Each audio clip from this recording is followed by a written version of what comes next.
আসসালামু আলাইকুম। সজীব ক্রিয়েটিভ ওয়ালাইকুম স্টুডিওর আসসালাম। পক্ষ থেকে সবাইকে স্বাগতম।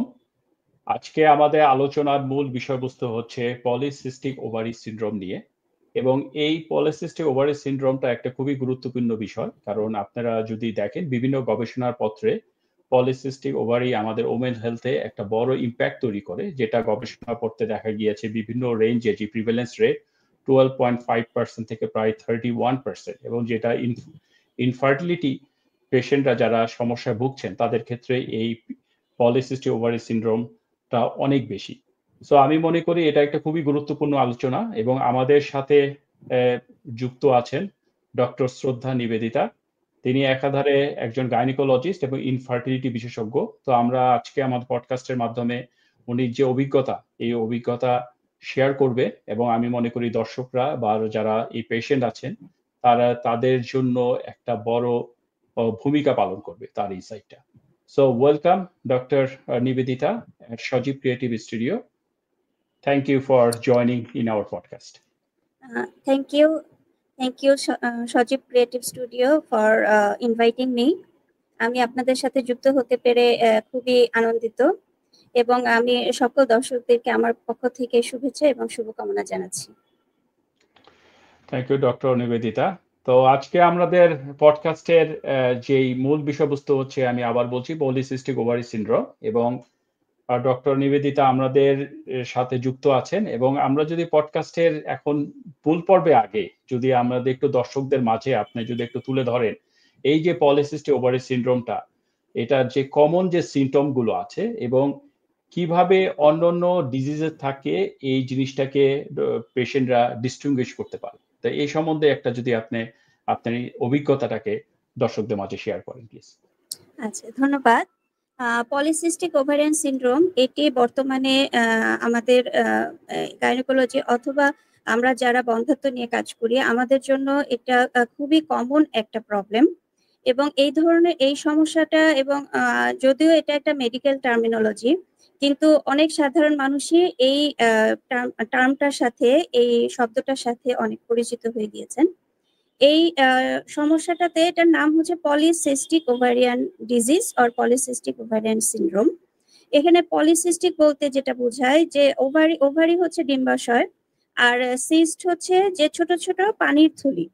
এই অসুখটার ভেতরে যেটা হয় যে ডিম্বাশয়টা বড় হয়ে যায় এবং ভেতরে ছোট ছোট পানির থলি চলে আসে, যেটা কিনা আল্ট্রাসোনোগ্রাফিতে বোঝা যায়।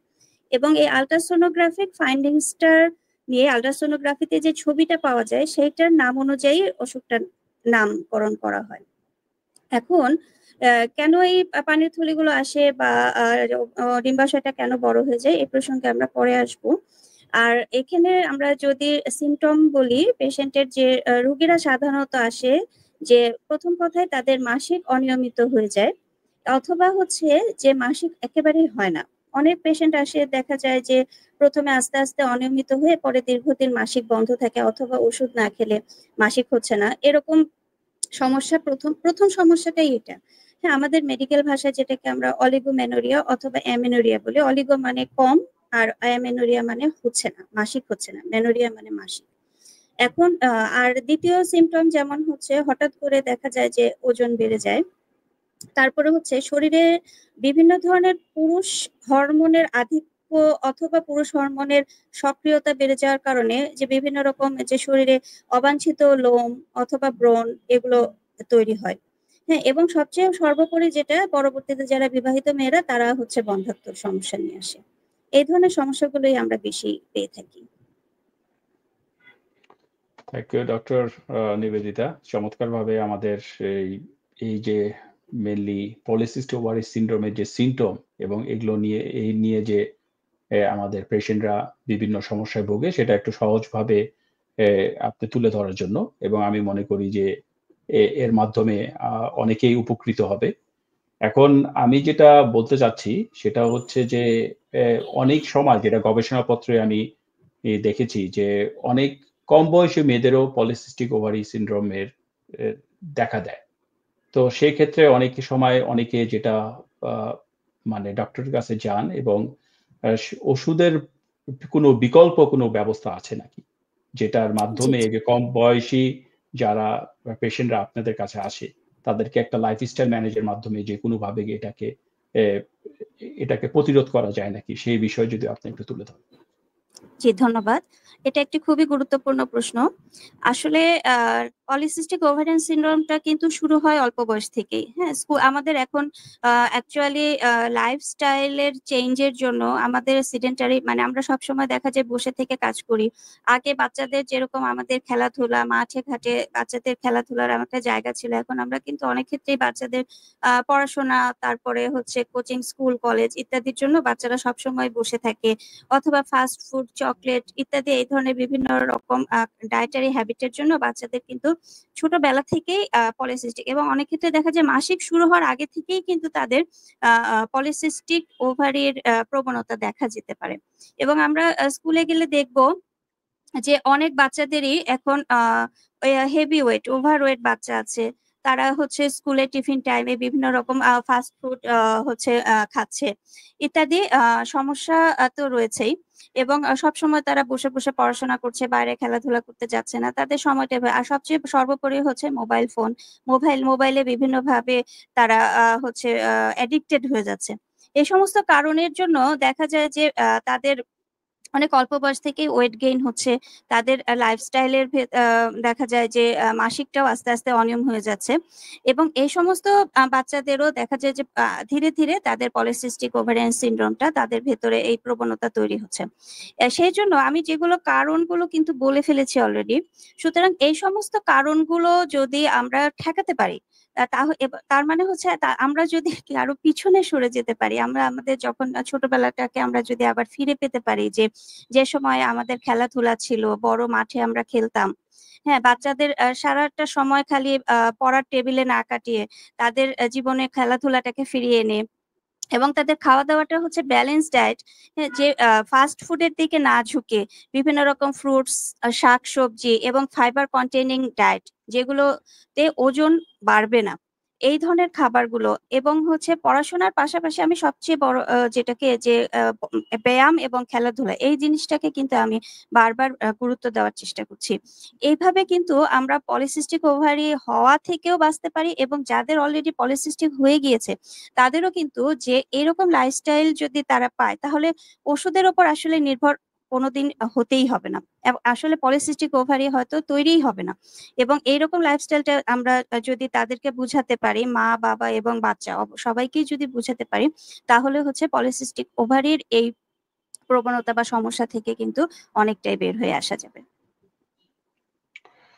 Thank you doctor Nivedita. তো আপনার এই কথোপকথনের মাধ্যমে আমরা যেটা জানতে পারলাম যে যদি এই পলিসিস্টিক ওভারি সিনড্রোমটা স্পেশালি যারা ইয়ং মেয়েরা আছেন তাদের ক্ষেত্রে তারা যদি একটা লাইফস্টাইলটাকে একটু বেটার করে তাহলে হয়তো ওষুধের মধ্যে আমাদের যেতে হবে না, এটা আস্তে আস্তে নিজেভাবে কিওর হওয়ার সম্ভাবনা আছে। সো আমি মনে করি আপনার এই বক্তব্যের মাধ্যমে যারা ইয়ং পপুলেশন আছে তারা এই জিনিসটাকে খুব মানে আপনার এই সাজেশনটাকে খুব ভাবে নিবে এবং সেই হিসাবে তাদের লাইফস্টাইলটাকে ফলো করবে। তো এখন আমি একটু ইয়ং পপুলেশন থেকে একটু ওল্ডার পপুলেশনের দিকে যাই, যে যারা ধরেন একটু বিবাহ বয়স হয়েছে বা বিয়ের জন্য একটা মানসিক প্রস্তুতি নিচ্ছে, তাদেরও ধরেন এই পলিসিস্টিক ওভারি সিনড্রোমের জন্য বিভিন্ন ধরনের অনিয়মিত যে মেনস্ট্রুয়েশন সাইকেল গুলো আছে বা আপনি যেটা বললেন যে কতগুলো সিমটম তৈরি হয়, যেটা হচ্ছে যে ওভার হেয়ার গ্রোথ, যেটা অ্যান্ড্রোজেনিক হরমোনের আধিক্য দেখা দেয়। এবং যেটা লাস্ট কনসিকুয়েন্স যেটা হয় সেটা হচ্ছে আপনি যেহেতু এখানে বিশেষজ্ঞ, ইনফার্টিলিটি একটা বড় সমস্যা তৈরি হয়। সো এই ক্ষেত্রে আমাদের যদি এই ধরনের অবস্থা তৈরি হয় সেখানে আমাদের দেশে স্পেশালি বাংলাদেশের ক্ষেত্রে কি ধরনের ট্রিটমেন্ট গুলো আছে যেটা আপনার এই ইনফার্টিলিটিকে প্রতিরোধ করতে পারবে ফর পলিসিস্টিক ওভারি সিনড্রোমের টাকে যেই মাধ্যমে এবং প্রতিরোধের মাধ্যমে, এবং সেখান থেকে আমাদের কি কি সিস্টেমের মাধ্যমে বা কি কি উপায়ের মাধ্যমে আমরা রোগীদেরকে সেবা দিতে পারি বা চিকিৎসা দিতে পারি সেই সম্বন্ধে যদি একটু তুলে ধরেন। জি, ধন্যবাদ। আচ্ছা, এই পলিসিস্টিক ওভারি আমরা তো দেখছি যে পলিসিস্টিক ওভারি এটা হচ্ছে অল্প বয়সী এবং বেশি বয়সী সব জায়গাতেই সব বয়সের ক্ষেত্রেই কিন্তু এটা হতে পারে।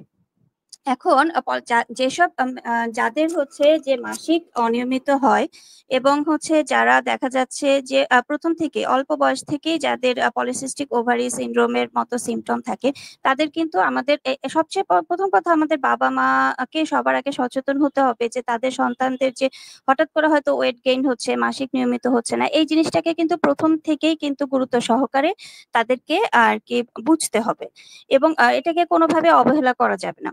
এবং কারণ আমরা ছোটবেলা থেকে বা অল্প বয়স থেকে যদি এই ব্যাপারটাকে গুরুত্ব দেই, তাহলে পরবর্তীতে হচ্ছে এই সমস্যা থেকে অনেকাংশেই প্রথমেই সমাধান আমরা পেয়ে যাব। আচ্ছা, অনেকে দেখা যায় যে প্রথমে হয়তো এরকম সমস্যা ছিল না, একটু পরবর্তীতে এসে হয়তো দেখা যাচ্ছে যে 20 ইয়ার্স এর পরে এসে তাদের এই ধরনের সমস্যাগুলো হচ্ছে। প্রথম কথায় তাদের মাসিকের অনিয়মিতের পাশাপাশি অনেক বেশিরভাগ ক্ষেত্রে দেখা যায় যে ওজনটা বৃদ্ধি। এখন আমি কিন্তু সবার প্রথমে বলেছি যে পলিসিস্টিক ওভারির ক্ষেত্রে যে এর ক্ষেত্রে ওজন কমানো এবং লাইফস্টাইল মডিফিকেশন কিন্তু ওষুধের থেকেও বেশি কার্যকর। হ্যাঁ, যে ওষুধ দিয়েই যে সবসময় এটার ম্যানেজমেন্ট করতে হবে তা কিন্তু না, এবং হচ্ছে আমাদের লাইফস্টাইল মডিফিকেশন এবং হচ্ছে ওজন কমানো, এই দুইটার মাধ্যমে আমরা প্রথম চিকিৎসায় কিন্তু আমাদের বিভিন্ন গবেষণা পত্রেও কিন্তু এটা বলেছে যে লাইফস্টাইল মডিফিকেশন এবং ওজন কমানো, এই দুটা হচ্ছে পলিসিস্টিক ওভারিয়ান সিনড্রোমের প্রধান মেডিকেশন। এবং তার পরবর্তীতেও যদি দেখা যায় যে আসলে আমরা ম্যাক্সিমাম ক্ষেত্রে দেখি কেউ যদি প্রপারলি তাদের ওজনটা কমাতে পারে, তাহলে কিন্তু তাদের কোনো মেডিকেশনের আসলে প্রয়োজনই পড়ে না। এখন কিছু কিছু ক্ষেত্রে দেখা যায় যে যাদের আসলে ওজন বেশি নয় কিন্তু তাদের এই ধরনের সমস্যাগুলো হচ্ছে, এই ধরনের পিসিও আছে, এই ধরনের পলিসিস্টিক ওভারিয়ান সিনড্রোম আছে যাদেরকে আমরা লিন পিসিও বলি। তাদের ক্ষেত্রে আমাদেরকে কিন্তু হয়তো দেখা যায় যে লাইফস্টাইল মডিফিকেশন তো অবশ্যই আছে, তার সাথে হচ্ছে কিছু মেডিকেশনের প্রয়োজন পড়ে। এবং এই ধরনের মেডিকেশন যেগুলো সেগুলো আসলে খুব সহজ কিছু মেডিকেশন, কিন্তু সেগুলো আসলে পেশেন্টরা হয়তো এগুলো খুব বেশি দামিও সব ক্ষেত্রে নয়। এবং তাদের সাথে অনেক ক্ষেত্রে দেখা যায় যে ডায়াবেটিসের প্রবণতাও অনেকের থেকে যায়, এবং যে সমস্ত রোগীদের ডায়াবেটিস থাকে তাদের সেই ক্ষেত্রে ডায়াবেটিস কন্ট্রোলও তাদেরকে করতে হবে। এবং মেডিকেশন যে সমস্ত ঔষধগুলো আছে সেগুলো খুব যে অনেক বেশি দামি, অনেক বেশি মানে সহজে পাওয়া যায় না এরকম মেডিকেশন না। তবে আমি বলবো যে এই ধরনের সমস্যা হলে আপনারা অবশ্যই আগে ডক্টরের পরামর্শ নেবেন, কারণ এই মেডিকেশন গুলো নিজে নিজে খাওয়া বা নিজে নিজে এগুলো শুরু করা, এগুলো আসলে কোনোভাবেই তো আসলে সম্ভব না। এবং আমরা এই মেডিকেশনের মধ্যে প্রথমে বিভিন্ন রকম যে ওসিপি, যেগুলো ওরাল কন্ট্রাসেপটিভ পিল, এগুলোও কিন্তু যেহেতু এই ধরনের সমস্যাতে যে ডিম্বাণু আশা নিয়ে বা ডিম্বাণুর আধিক্য নিয়ে একটা সমস্যা হয়, সেই কারণে ওরাল কন্ট্রাসেপটিভ পিলের একটা অত্যন্ত গুরুত্বপূর্ণ ভূমিকা আছে। এবং মেটফরমিন, যেটা একটা ডায়াবেটিসে আমরা যে এই ওষুধটা ব্যবহার করি, যেটা ইনসুলিন সেন্সিটাইজার বলে, এই ওষুধটারও একটা গুরুত্বপূর্ণ ভূমিকা আছে। তাছাড়াও হচ্ছে কিছু ওষুধ আছে মায়ো আইনোসিটল বলে, এই ওষুধটাও বর্তমানে বেশ কিছুদিন ধরে আমরা পলিসিস্টিক ওভারিয়ান সিনড্রোমে ব্যবহার করছি এবং এর বিভিন্ন রকম গুরুত্বপূর্ণ এবং ভালো প্রভাব আমরা পাচ্ছি। থ্যাংক ইউ ডক্টর নিবেদিতা, আমাদের এই ট্রিটমেন্টে এই অ্যাভেলেবল ট্রিটমেন্ট সিস্টেম গুলোকে তুলে ধরার জন্য। তো এখন আমি একটু অন্য লাইনে কথা বলতে চাচ্ছি যে এই যে পলিসিস্টিক ওভারি সিনড্রোম, এটা তো আমরা বলছি একটা ধরনের ডিজিজ বা একটা রোগের সিমটম, বাট এই সিনড্রোমের প্রভাবে যেমন আপনি যেটা বললেন যে এই ইররেগুলার মেনস্ট্রুয়েশন প্রবলেম হচ্ছে, তারপর অ্যান্ড্রোজেনিক হরমোনের প্রভাব ফলে আমাদের যেটা হচ্ছে যে হেয়ার গ্রোথটা অনেক আমরা বেশি দেখতে পাচ্ছি, ইনফার্টিলিটি একটা প্রবলেম, এবং সেই সাথে ওয়েট লসের একটা বড় জিনিস দেখতে পাচ্ছি। তো এখন আমি যেটা বলতে যাচ্ছি সেটা হচ্ছে এই যে পলিসিস্টিক ওভারি সিনড্রোমের ফলে যে একটা মেন্টাল হেলথের যে ইম্প্যাক্টটা তৈরি হয়, সেই ক্ষেত্রে আপনাদের কোনো অ্যাভেলেবল কোনো রিসোর্সেস আছে নাকি বাংলাদেশের পর্যায়ে চিকিৎসা ক্ষেত্রে? আচ্ছা, এখন পলিসিস্টিক ওভারিয়ান সিনড্রোমটা আসলে এটা শুধুমাত্র শারীরিক কোনো অসুখ যে সেটাতে সীমাবদ্ধ থাকে না। আসলে অসুস্থতা জিনিসটা কোনো অসুস্থতাই হয়তো শারীরিক কোনো গণ্ডির মধ্যে সীমাবদ্ধ থাকে না। এটা মানসিক যে কোনো অসুস্থতায় শারীরিক এবং মানসিক উভয় ক্ষেত্রকেই হচ্ছে প্রভাবিত করে। পলিসিস্টিক ওভারিয়ান সিনড্রোমও এটার হচ্ছে ব্যতিক্রম নয়। এবং পলিসিস্টিক ওভারিয়ান সিনড্রোম এই অসুখটা তো একটা কোনো সাময়িক অসুখ না, এটা একটা দীর্ঘস্থায়ী সমস্যা। এটা দীর্ঘস্থায়ী সমস্যার কারণে এটা আসলে মানসিক স্বাস্থ্যকেও অনেকাংশেই হচ্ছে প্রভাবিত করে। এবং যখন একটা মেয়ে দেখতে পাচ্ছে যে হঠাৎ করে সে খুব মোটা হয়ে যাচ্ছে, অথবা তার শরীরে অবাঞ্ছিত লোম চলে আসছে, শরীর বিভিন্নভাবে হয়তো ডার্ক আগের থেকে কালো দেখাচ্ছে তাকে, হ্যাঁ, এটা কিন্তু তাকে মানসিক বিষণ্ণতার দিকে ঠেলে দেয়। এবং শুধু তাই না, যখন দেখা যাচ্ছে মাসিক অনিয়মিত হচ্ছে এবং একজন বিবাহিত মেয়ে যখন দেখা যাচ্ছে যে দিনের পর দিন চেষ্টা করার পরেও তার বাচ্চা হচ্ছে না, হ্যাঁ, তখন সে হচ্ছে যে ধীরে ধীরে সে মানসিক অসুস্থতাটা তার হচ্ছে আরো বেশি জটিল আকার ধারণ করে। এবং এর মধ্যে বিভিন্ন রকম বিষণ্ণতাটাই আমরা প্রধানভাবে পেয়ে থাকি। এবং যারা পলিসিস্টিক ওভারিয়ান সিনড্রোম, তাদের বেশিরভাগ মেয়েদেরকে যখন দীর্ঘদিন ধরে এই সমস্যাটা থাকে তাদের, তখন তারা কিন্তু এই বিষণ্ণতা এবং এই ধরনের মানসিক সমস্যা নিয়ে রাতে ঘুম হয় না, এবং এই বিষণ্ণতা থেকে তাদের খাওয়া দাওয়ার অনিয়মিততা আরো বেড়ে যায়। এবং তারা হচ্ছে দেখা যায় যে সমাজ থেকে তারা নিজেদেরকে গুটিয়ে ফেলে। হ্যাঁ, যে তাদের যে সাধারণ যে তাদের একটা সার্কেল, তাদের সোশ্যাল সার্কেল থাকে, সেখান থেকে তারা নিজেদেরকে অনেকটাই আইসোলেটেড করে ফেলে। এবং সেক্ষেত্রে অ্যাকচুয়ালি এক্ষেত্রে আমরা বলবো যে এরা যখন যারা পেশেন্ট, তারা নিজেদের এই সমস্যাটাকে তারা চায় না সবার কাছে তুলে ধরতে। তারা নিজেদের হঠাৎ করে দেখা যায় যে বন্ধুর ভেতরে তারা ডিসফিগারেশন, তাদের চেহারা হয়তো খারাপ হয়ে যাচ্ছে, তাদের বিভিন্ন রকম প্রবলেম, তারা হচ্ছে বন্ধুদের সাথে ঠিক মতো মিশতে পারে না। এই সমস্যাটাকে তাদেরকে হচ্ছে অনেকাংশেই হচ্ছে তাদের একাকী করে দেয়। এই সমস্যাটা যখন আমরা কারো ভেতরে দেখব, তখন আসলে এক্ষেত্রে আমাদের সোশ্যাল অ্যাওয়ারনেসটা খুব ইম্পর্টেন্ট। হ্যাঁ, যে আমাদের সমাজে আমরা যারা আছি, তার বন্ধু যারা, তার বাবা মা বলেন, তার আত্মীয় স্বজন, সবাই আমরা যখন এটা আমরা নোটিস করব কেউ একটা এই ধরনের একটা পরিস্থিতি করছে, তাদেরকে কিন্তু আমাদেরকে আসলে আগেই আইডেন্টিফাই করতে হবে এবং অবশ্যই তাদের মানসিক স্বাস্থ্যের দিকে আমাদেরকে নজর দিতে হবে। এবং আমাদের বাংলাদেশে কিন্তু আমাদের হচ্ছে যে অ্যাডোলেসেন্ট সোসাইটি আছে, এবং এই অ্যাডোলেসেন্ট সোসাইটির কিন্তু আমাদের যে এই উঠতি বয়সের মেয়েদেরকে বয়ঃসন্ধিকালীন এই সমস্ত সমস্যার জন্য মেয়েদেরকে অ্যালার্ট করার জন্য বিভিন্ন পদক্ষেপ নিয়ে থাকেন। এবং হচ্ছে এবং এই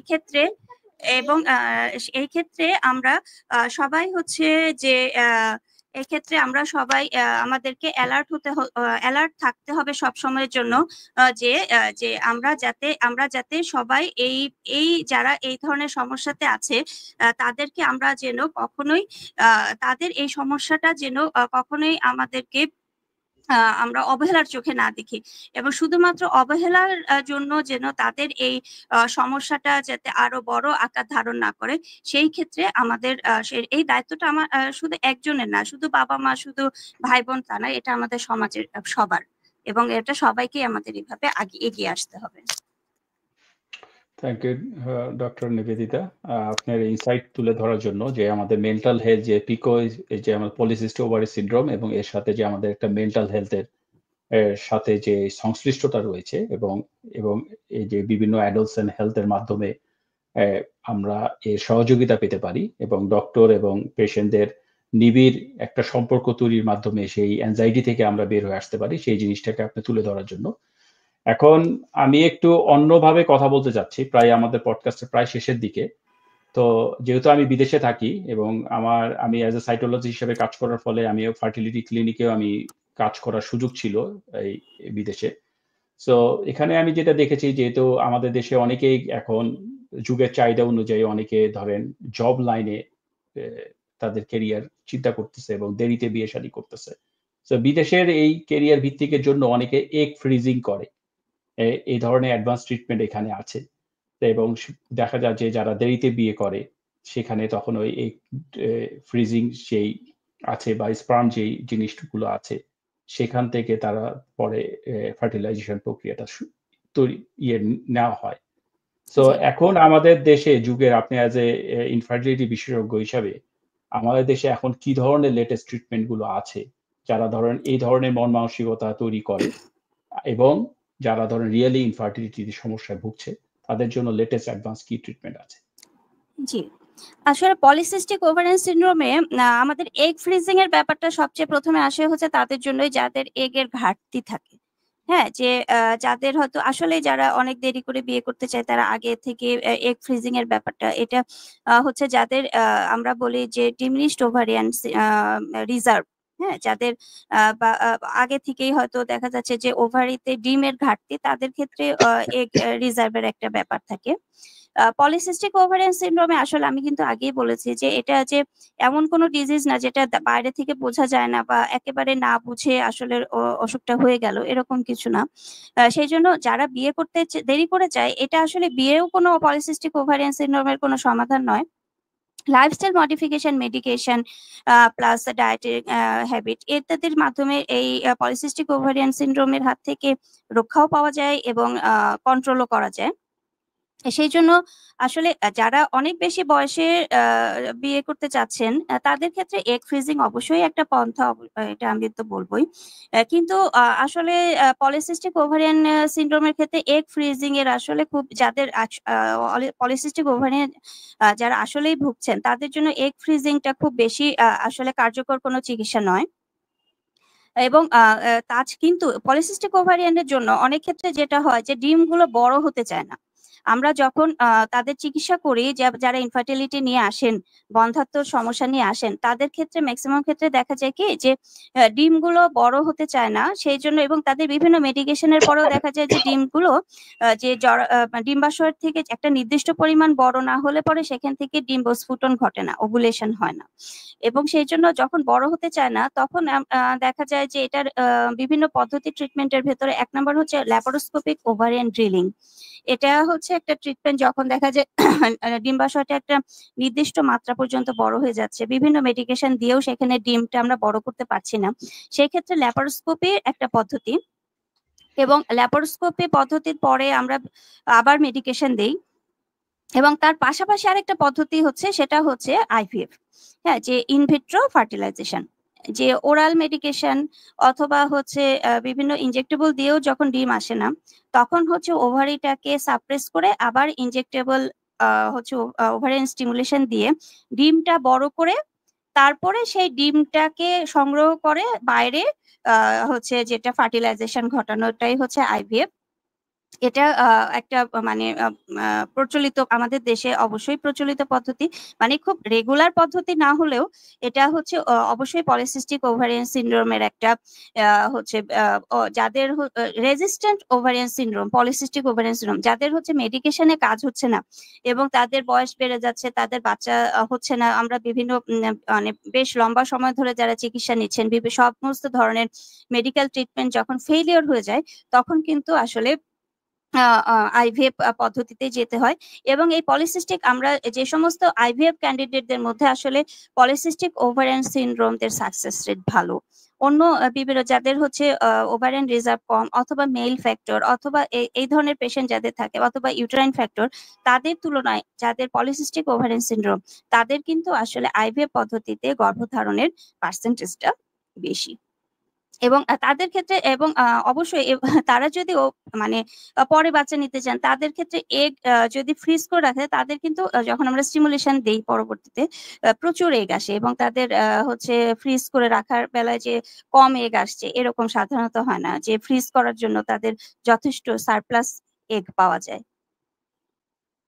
তাহলে আপনার আলোচনা বোঝা গেল যে বাংলাদেশে যে এগ ফ্রিজিং যে টেকনিকটা আছে সেটা এখন চলে আসছে, সেটাও এখন হ্যাঁ, হ্যাঁ, বাংলাদেশে এটা আস্তে আস্তে আমাদের আরো ডেভেলপমেন্ট হচ্ছে না, আমাদের যারা সিনিয়র প্রফেসর ম্যাডামরা আছেন তারা এদিকে অগ্রণী ভূমিকা নিচ্ছেন এবং egg freezing plus ovarian tissue freezing এই ব্যাপারগুলো আমাদের বাংলাদেশে আস্তে আস্তে হচ্ছে কার্যকর শুরু হচ্ছে।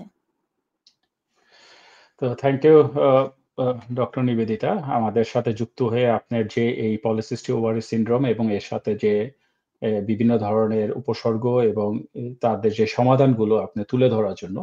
তো এখন আমাদের দর্শকদের উদ্দেশ্যে বা আপনার পেশেন্টদের উদ্দেশ্যে আপনার যদি কোনো ফাইনাল মেসেজ থাকে সেই হিসাবে যদি আপনি একটু তুলে ধরেন। ধন্যবাদ সজীব ক্রিয়েটিভ স্টুডিও। আমি আপনাদেরকে অসংখ্য ধন্যবাদ জানাচ্ছি যে পলিসিস্টিক ওভারিয়ান সিনড্রোমের মতো একটি গুরুত্বপূর্ণ এবং টাইম ডিমান্ডিং ইস্যু নিয়ে কথা বলার জন্য।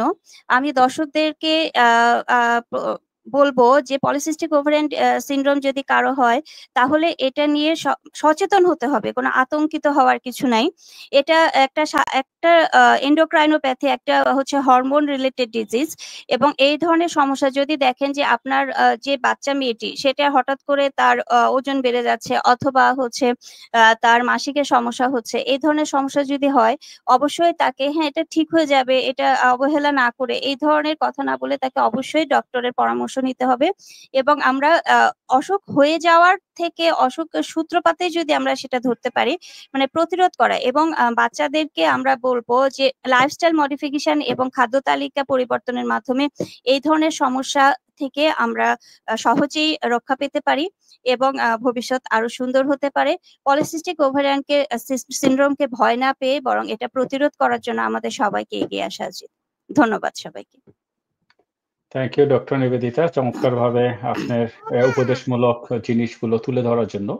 এখন আমাদের পডকাস্টের শেষ পর্যায়ে চলে আসছি। তো এই শেষ পর্যায়ে আমি যদি আমাদের যে আলোচনার একটা কনক্লুডিং রিমার্কস দিয়ে আমি আজকে বিদায় নিব। তো আমি ডক্টর নিবেদিতাকে ধন্যবাদ জানাই তার এই গুরুত্বপূর্ণ ইনসাইটটা আমাদের সজীব ক্রিয়েটিভ স্টুডিওর মাধ্যমে তুলে ধরার জন্য। যদি আমরা পেশেন্টের ক্ষেত্রে যদি বলি, সেটা হচ্ছে যে আমরা যদি দেখি যে এই যে পলিসিস্টিক ওভারি সিনড্রোম এবং এটা একটা হরমোন জনিত রোগ, এবং এটাকে আমরা যদি অবহেলা না করে আমরা যদি সঠিক যে এই যে আমাদের যে বিশেষজ্ঞ ডক্টর আছেন তাদের শরণাপন্ন হই, তাহলে তারা একটা সঠিক ডায়াগনোসিসের মাধ্যমে রোগীকে অ্যাকচুয়ালি রিয়েল যে ডিজিজ বা কজটা আছে সেটা তুলে ধরতে পারবো। তো বাংলাদেশের ক্ষেত্রে যেটা হয়, আমাদের শেষ সময় আমরা আসলে ডক্টরদের কাছে আসি এবং শেষ সময়ে যে সমস্যাগুলো হয় তখন আরো জটিলতা তৈরি হয় এবং তখন আর অ্যাকচুয়ালি ভালোর দিকে পেশেন্টকে সুস্থ করার ক্ষেত্রে তখন অনেক কঠিন হয়ে যায়। সো আমার অনুরোধ থাকবে যে আপনারা যে কোনো সিমটম যদি এই জিনিসগুলো এখন দেখে অবশ্যই বিশেষজ্ঞ ডক্টরের পরামর্শ নিবে এবং সেই ভাবে আপনারা তাদের পরামর্শ অনুযায়ী আপনারা তখন একটা ট্রিটমেন্টে যেতে পারবে। আর আপনারা যদি ডক্টর শ্রদ্ধা নিবেদিতার সাথে যোগাযোগ করতে চান তাহলে আমি আমার অ্যাড্রেস আমার যেই ডিসক্রিপশনে বক্সে সেখানে আমি ডক্টর শ্রদ্ধা নিবেদিতার অ্যাড্রেস দিয়ে দিব, সেখানে আপনি যোগাযোগ করতে পারবে। সো আজকে আমাদের পডকাস্টটা আশা করি আপনাদের কাছে ভালো লাগবে এবং আমাদের এই পডকাস্টটা যদি ভালো লাগে দর্শকদের কাছে অনুরোধ যে এটা আপনি বেশি করে শেয়ার করবেন, তাহলে অনেকেই এই পলিসিস্টিক ওভারি সিনড্রোম সম্বন্ধে অনেক জানতে পারবে। সো আজকের মতো এখানেই বিদায়। ভবিষ্যতে হয়তো বা নতুন কোনো অতিথি নিয়ে নতুন কোনো টপিকস নিয়ে আমরা এখানে ফিরে আসতে পারবো। আল্লাহ হাফেজ।